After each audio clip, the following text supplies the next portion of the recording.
चलिए दोस्तों बात करते हैं सिक्योर नई क्वेश्चन के बारे में। इस क्वेश्चन में एग्जामिनर ने कहा एक आदमी दो वस्तु प्रत्येक 240 रुपये में बेचता है। वह एक को 20% के लाभ पर बेचता है और दूसरी को 25% की हानि पर बेचता है। पूरे लेन देन में शुद्ध हानि या शुद्ध लाभ क्या है, ये एग्जामिनर ने मुझसे पूछा है। तो चलिए आइए बात करते हैं इस क्वेश्चन की। देखिए विक्रय मूल्य जो दे रखा है एक आर्टिकल का 240 दे रखा है। अगर मैं इसे 2 से मल्टीप्लाई कर दूं तो मेरे पास 480 रुपये जो अमाउंट आएगा वो दो वस्तु का एसपी आएगा, यानी विक्रय मूल्य आएगा। अगर मुझे दोनों वस्तुओं के क्रय मूल्य का सम मिल जाए तो मैं आसानी से अपना प्रॉफिट और लॉस निकालूंगा। विक्रय मूल्य कितना दे रखा है आपका 240। 240 को अगर मैं 100 बाय में 120 से अगर मल्टीप्लाई करूंगा तो मुझे क्या मिल जाएगा, किराया मिल जाएगा 12 दूनी 24, यानी कि पहले वाले का किराया मूल्य मिल जाएगा आपका 200 रुपये। किया कैसे एक बार और देखिए। दूसरे वाले का दे रखा है वो भी 240 रुपये विक्रय मूल्य देखा है और क्रय मूल्य निकालना है तो क्या करेंगे हम 100 से मल्टीप्लाई करेंगे और जो डिवाइड करेंगे 25% की हानि है तो उसमें से 25% निकालेंगे तो 75 आ जाएगा। तो 25 तिया 75 और 25 चौके 100, 3 अट्ठे 24, 8 चौक 32, 320 रुपये, यानी कि 520 रुपये। यानी 520 रुपये में उसने खरीदा था तो बेचा कितना था उसने 480 रुपये में।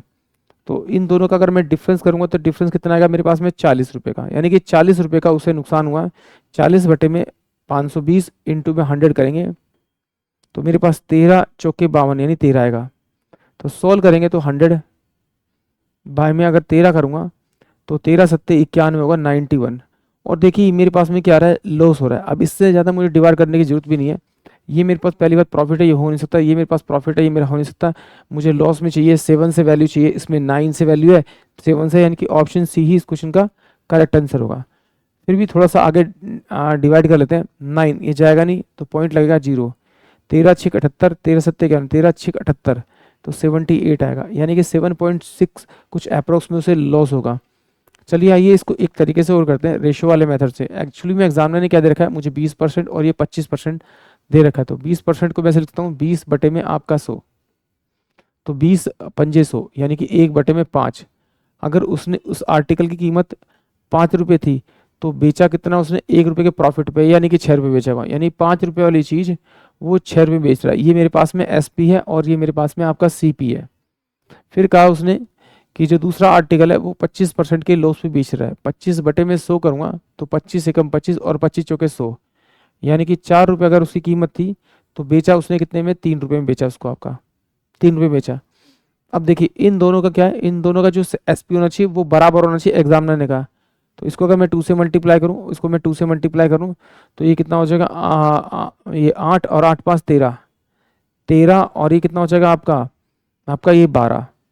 बट अगर 13 रुपये की चीज़ वो 12 रुपये में बेचता है तो उसे क्या होता है, आपका लॉस होगा। बट एग्जामिनर कह रहे हैं ये 12 रुपये नहीं है भैया, ये कितने आपके 480 रुपये हैं। अभी दोनों को जोड़ के निकाला 480 रुपये, तो इससे किससे मल्टीप्लाई, 12 चौक 48, 40 से मल्टीप्लाई करना पड़ेगा। तो इसका मतलब है कि 40 से मल्टीप्लाई करने का 40 का तो मेरे पास में इसका लॉस में आएगा। और इसे अगर से मल्टीप्लाई करूंगा तो ये कितना आ जाएगा, 13 चौके 52 यानी 520। तो 520 मेरे पास क्या जाएगा, क्रय मूल्य आ जाएगा 520, और इंटू में 100 करूंगा तो देखिए मेरे पास सेम सेम वैल्यू आएगी सॉल्व करने के बाद में, यानी ऑप्शन सी। आई होप आप सभी क्वेश्चन समझ में आया होगा।